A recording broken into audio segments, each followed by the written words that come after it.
Back on topic and deeper than that though.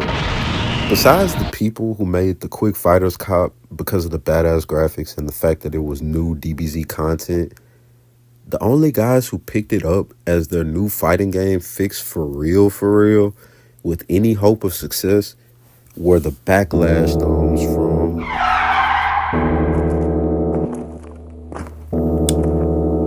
Marvel vs. Capcom Infinite. And we all know they got took up the highway for all their cash. But they still need a place to get off a guaranteed 200 hit combo off of one hit confirmed. And I mean, I can't talk too much shit because I'm somebody who sneakily made DBZ Fighters my main fighter, running from Capcom's infinite fighting game love and mercy that is Ultra Street Fighter 4 ranked matches. I still love you, Capcom. The love is so deep. But this video isn't about Capcom. I'm sorry. I'll fix that and make plenty of Capcom videos in the future. But moving along. Now, we're going to take a close look at the Budokai and the Budokai Tenkaichi series and Xenoverse. Of course, DBZ has badass fighting games. We know this. Who doesn't have the best memories of playing the Budokai series and then going nuts when the Tenkaichi series came out and now you could do everything from Budokai but in 3D? It was revolutionary shit, man. And there's all sorts of cancels and neat fighting game tech that you can use to elevate these experiences from the Budokai and the Budokai Tenkaichi series.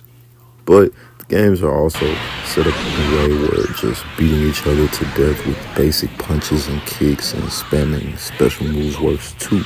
So it's balanced and allow the game solid depth like guard canceling or just basic position control like stepping or dashing to extend basic combos went over the public's heads. Now, get to the good shit. Welcome, ladies and gentlemen, to the true next gen evolution of DBZ gameplay. Xenoverse. The same all-star dev team of the Budokai series and other smash hits like Street Fighter motherfucking 4. Dips, them boys. Now, Xenoverse 1 did start with a lot of the points I'm going to make in this video, but because of things like the Saiyan Ultimate Spam and other things that were fixed in the perfection that is Xenoverse 2, I'm going to be talking about Xenoverse 2 in this comparison. So, what we have here is 3D large arena gameplay of Tenkaichi, but with even greater scale. A focus on expressive play where you have to position yourself and your attacks exactly where you want them to be, to have extensive flashy combos and be effective in competitive manner, rather than memorizing specific dollar combos with slight variations like Tenkaichi's directional status attacks that turned enemies or swept their legs between combos, and Tenkaichi's directional smash attacks that let you send enemies wherever you want. Now, in Xenoverse 2, you basically had to really learn your basic combo tree and memorize what knockback effects you'll get from what move to set up your skills and combo extenders, creating a system that's both simple and as complex as you need it to be, while offering an experience that's closer to a true DBZ simulation than even Tenkaichi 3.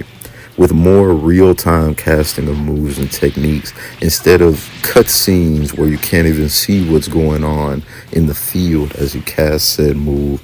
Rush attacks now become a literal real-time combo where some hits can land but not others, and it's really satisfying to pull out these rush attacks without breaking immersion and fully land certain iconic attacks despite the heavy positioning game that the game requires. Oh yeah, did I mention that the positioning game in Xenoverse is fucking crazy? So of course, Tenkaichi ran in 3D where Budokai walked in 2D, and started it off with pursuit dashes after a knockback, after image techniques, etc. And of course, you did have to make some nimble efforts to dodge certain attacks and beams. But let's be real. It's been years since that game. And in the modern day, Xenoverse has all that and more. In this trailer, which is, I believe, the initial gameplay trailer for Xenoverse 2, the Turles trailer, we clearly see him use the exact same sort of pursuit dash attack that was in Tenkaichi 3 to extend combos, as well as the basic teleport combo extender that's a one button press. So it's not just the look of the game, but there's clearly mechanics that allow the same level of fighting from Tenkaichi. Now the biggest difference here, which is also made apparent by the intro where he's just kind of slowly moving forward and firing blasts into the rock and stuff, is the attention to scale.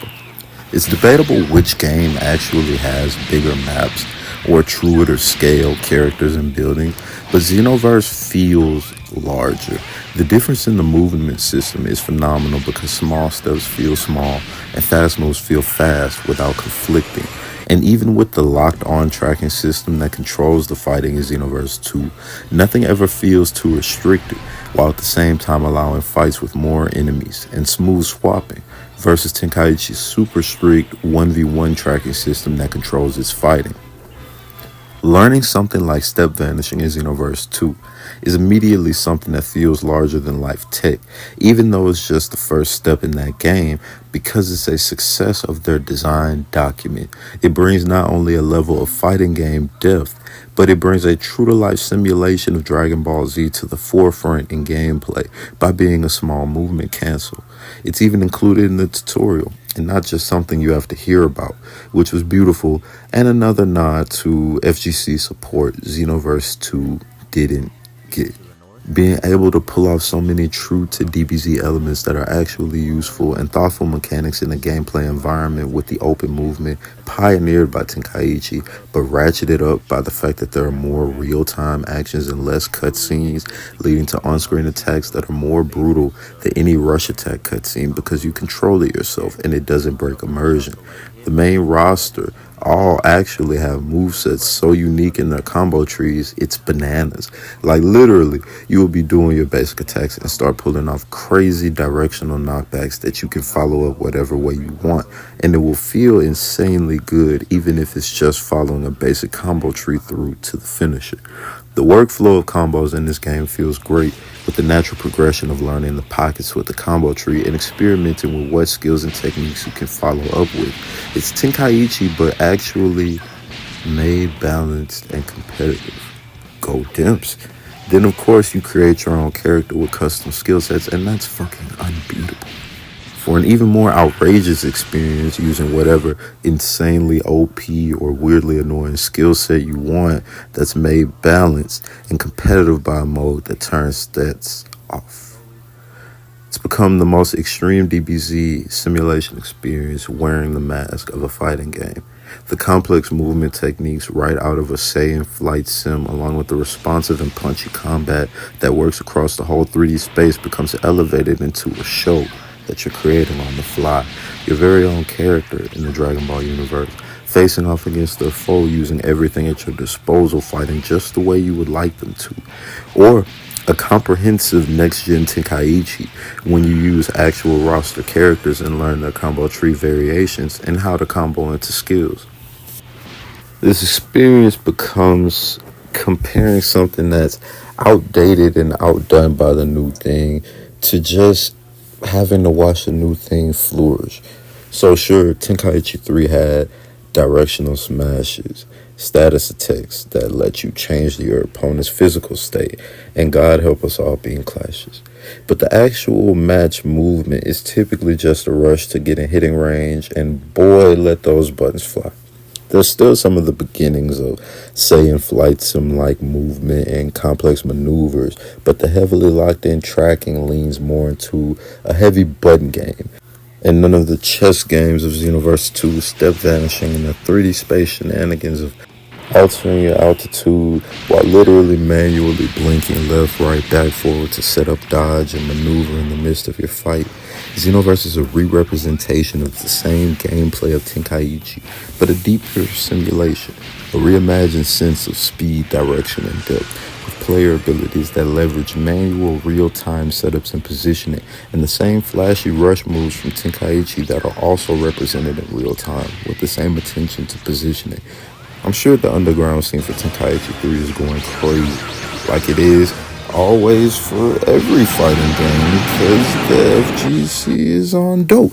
But I'm sure from all our memories, we pulled off some sick combos, mashing the fuck out of the controller and twirling the stick when needed, then ran that shit back with every character on the roster, not caring about real fighting game mechanics and employing them. Or perhaps even, we didn't even take the awesome DBZ game seriously as a fighting game compared to our precious Tekkens and Street Fighters. Xenoverse 2 came out of the gate with a gameplay trailer that showcased linking advanced techniques in what would be called a pro combo. Then out of the box, you get a comprehensive training mode at the school that walks you into doing combos just like that, giving you the same impactful, explosive feeling of Tenkaichi's combos, sending you rocketing all across a larger map, but with a greater focus on player skill and agency than Tenkaichi's slightly more on-rails focus on locking in and brawling. Of course, we missed out on stuff like sway, various directional attacks that deepen up-close brawling, and perhaps nicer destruction that lingers more, perhaps. But what we get as a whole is something that ends up as not only a more comprehensive fighter that requires more to get what you want out of it, but a more comprehensive DBZ experience when you consider the whole of what DBZ Xenoverse 2 offers with its MMO-light approach to custom character modes and its robust roster of series characters. So now, we've come our final topic, Sparking Zero. Best anime fighter, but at what cost? So it's clear that Sparking Zero is going to be great because Tenkaichi is great, and it's awesome that it's a true sequel, but it's going to be much, much greater because of how good Xenoverse is. That same quality of life update that Tenkaichi's system got from Xenoverse's take is going to be there in greater form because of multiple reasons, but mainly, have you ever heard of a dev kit? You see, when developers make games, it doesn't go poof just because the game is out. All those character models, animations, and certain audio clips become what's known as assets. And believe it or not, when titles in a series are made on the same engine or simply kept in the same dev house, a lot of times you can directly port assets into a new project, create what are called scenes to be the game's levels and modes and menus, and bam, if a company wants, they can make 18 titles in a series, slightly brushing up and recoloring the work to last eons. Hell, you could even be CyberConnect and just keep your game systems and make new character models for whatever IP you want. I'm not saying Sparking Zero is going to be a Xenoverse update. No, there's clearly a greater focus on fidelity closer to what the Kakarot games began to portray. Higher poly count characters with even greater depiction of scale, speed, and destruction, but this time with a renewed focus on fighting and the multiplayer experience.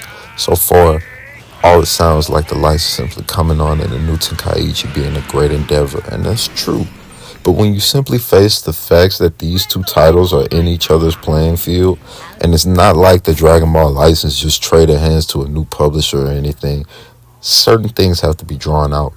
Did you also know that Bandai Namco publishes literal flight simulators like the Ace Combat series? And like I said about the dev kits, that dev console math and physics on fast-moving flying objects with all the systems and sliders also counts as an asset and could totally be internally leveraged or licensed to be used for a big-budget IP like Dragon Ball. It's a stretch, but you have to see my point.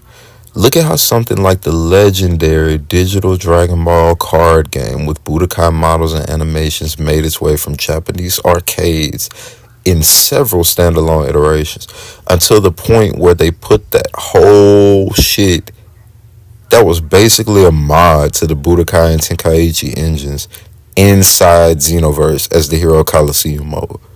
Of course, Random original IP stinkers from new shit tier devs don't need exclusive AAA knowledge and assets passed down just because they're a part of the same publisher ecosystem. But it would make sense that, similar to EA porting over their locomotion and physics systems across all sorts of titles over the years, that Bandai Namco would keep the best of their movement and physics across some of their great titles too, like Sega does with their fighting and physics systems across games like Yakuza titles and Virtua Fighters, to the point where they sometimes become the same game. And like Bandai Namco does with CyberConnect 2's control template across a bunch of IP.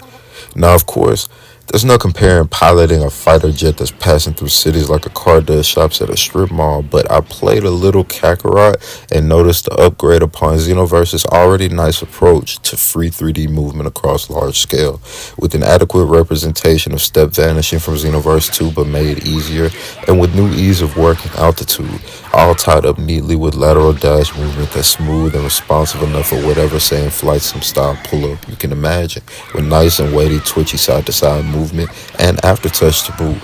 So like I said, not necessarily the same as piloting a jet at all, but applying for the scale of the game objects and whatever the devs want their minimum and maximum speeds to be, there can still be all sorts of juicy flight sim tech that gets ported over as the handling for the flight in the latest DBZ games. Mainly though, my point is we'll see some of the most subtle and yet clearly mega up-resed assets and mechanics surely from Xenoverse, because it's the most recent and the most in-depth Tenkaichi style game since Rage and Blast, and this will help mitigate the groundwork on Xenoverse 3. Let's take a look at this. Sega just pulled the finesse of a lifetime. You know how we just talked about dev kits, right? And how assets never disappear, and with consistent engines, devs can create environments where all the game contents exist in basically one place. Sega has been hoarding all the good Sonic concepts for decades.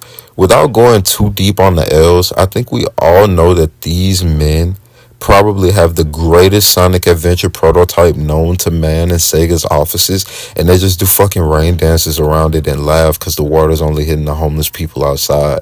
I mean, bruh, like all these assets, tracks, etc. from previous games, like we're thinking we're about to get straight up Sonic Adventure 3 with like movie level quality, high speed, great action set pieces, and they released something like Sonic Frontiers. Bruh. I mean, I love Sonic Frontiers. It's pretty cool, and the controls feel nice with nice physics and a lot of sliders for personal tweaking.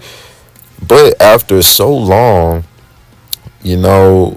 with so much hit or miss Sonic games, it feels good to play something that's straightforward out of the box with no crazy gimmick, at least not like a bad gimmick. But there's one thing I can't deny: this game is a fucking tech demo, bro. Furthermore, it cost them nothing to make this game because it's literally a tech demo made up of easily retooled pre-made assets. Sonic and the Gang, reskins of the robot baddies from Sonic 06, generic landscapes representing different biomes or seasons that are basically templates for any company project. Sonic Frontiers is basically like a Sonic 06 redo. Like, hey, when we actually did release a Sonic Adventure follow-up that wasn't really that bad, but it had some bugs? Well, this is that, but all crazy. Like, I swear I'm not super far in the story, but I'm pretty sure Sonic 06's story was actually handled with a lot more weight in an appropriate way, minus Sonic and his girlfriend, and had some really good level design with a nice sense of scale. Hell, even the Sonic Boom games seem to have Shadow and some new abominations getting some fancy fight cutscene. Frontier so far is fun because Sonic and running, but I can't help but write off its open and immersive gameplay loop to the fact that it's simply a literal export of a dev kit testbed, just sweetly arranged. There's consistently a feel of unfinished graphics, and that the environment really is just a slightly tweaked engine template, never brought to marriage with the character's actual art style, which give the game a very cheap feel to me. As you play, there are things to do that constantly respawn and renew, and outside of progressing the main plot or seeking to get the best rank in all challenges, there's a strong lack of cohesion in the cohesion. I could call it a Sonic simulator, but that's too easy. That's what they want. In reality, Sonic Frontiers is a finesse and the sickest in between game ever. The variety of challenges, puzzles, races, fights, and classic Sonic tracks makes for a very solid Sonic experience. But when accounting for what's actually being offered next to like I don't know, fucking Sonic Adventure game, there is no doubt that this game was one of Sega's cheapest efforts to date, but dressed up within a game suite that reveals itself as if it's bursting with content due to events that renew based on a game clock, and a Ubisoft style system of map reveal and icon chasing giving you a reason to run. Hopefully, when they're done swimming in the fucking money from the no-cost game they just released and the successful movie franchise, they'll take the collective movement data from Frontiers and start doing the logistics on actual good map design that flows into actual exciting mission structure. It's crazy how a new full-fledged Sonic game makes me itch for a high-res Sonic Heroes, just for a return to just thorough full level design with cool action set pieces that actually come together well, rather than being this messy blend of genres that just barely works enough to ship. Again, I love Sonic Frontiers, but I played Sonic 06. I know they can do better. Now, why am I bringing this up and drawing attention to their finesse? Well, firstly, to prove that Sega is swimming in money. Consider this. These motherfuckers have announced a new Jet Set radio. Yeah, Crazy Taxi, Golden Axe, whatever, but Jet Set radio. That is like the gaming equivalent of someone finding the answer to dividing by zero. That shit was supposed to be always impossible. But not when you hit the published build on the fun little open world game that the Sonic Team devs play with the assets in between projects, and you make $1 billion on top of the $1 billion you made from the two movies. So using that example to say, don't sleep on the idea of asset reuse from games like Xenoverse and Sparking, especially when now you know, if you didn't already, just how much it can benefit companies. It can literally make companies do the games they swear they would never return to. Print money, baby. Okay, I'm sorry about the sidebar. I know that was a pretty long sidebar. But back to my topic, Sparking Best Anime Fighter at what cost? Ultimately, I think it's fair to say to fully represent Tenkaichi worth returning to the brand formally with its namesake down to the Japanese title. We might return to the original Tenkaichi style of more heavily locked in tracking that favors one versus one up close style brawling and leans into easier to get lost in button play that delivers, rather than the quietly more true to anime simulation style that Xenoverse's deep positioning and special move setup game created, with its endless unique fight situations and chess games that allowed it to be a competent fighter that scales to a true simulator of the IP, with a heavy focus on full-on player agency and a wider variety of match setups with more players in the action at once. Don't worry, I'm aware that Xenoverse style of open field Tenkaichi multiple team fights actually started with Tenkaichi Tag Team. But I don't think we'll get that included or as DLC for Sparking. That would take away from when we get Xenoverse 3 with all the quality of life increase of Sparking Zero and more. Of course, the only reason to promptly return to Tenkaichi and not just apply these graphics and Tenkaichi style quality of life updates to say Xenoverse 3 would mean when we get Sparking, we'll get a quasi Xenoverse experience with open maps and 3D movement, but more locked in brawling controls akin to Tenkaichi proper, with perhaps the return of sways, universal directional smash attacks, and universal directional status attacks as simply the entry point to show it's a proper return. Kakarot level destruction, but persistent, maybe kinda wish listy there. Both Tenkaichi and Xenoverse have fatigue slash stamina represented some kind of way, but maybe a reworked idea will be here in Sparking. So, I mean, I think Sparking Zero will be the best anime fighting game ever because of Xenoverse's advancements and the presentation upgrades of later games in the realms of scale, environmental destruction, and graphics. Games like Kakarot, I mean.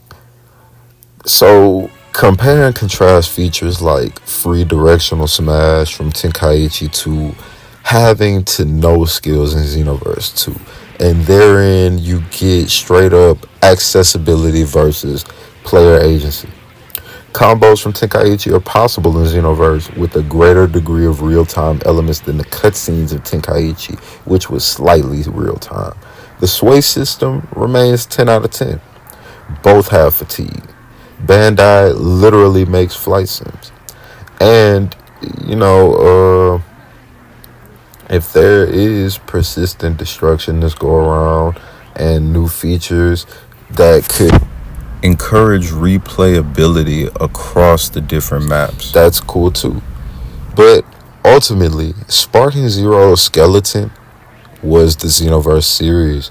Of course, Tenkaichi has unique features missing from Xenoverse that may return, but Xenoverse remains the standard modern 3D battle game for DBZ, and it wouldn't be surprising to learn all these recent games have existed in the same tech demo atmosphere like a Sonic Frontiers dev kit, whatever,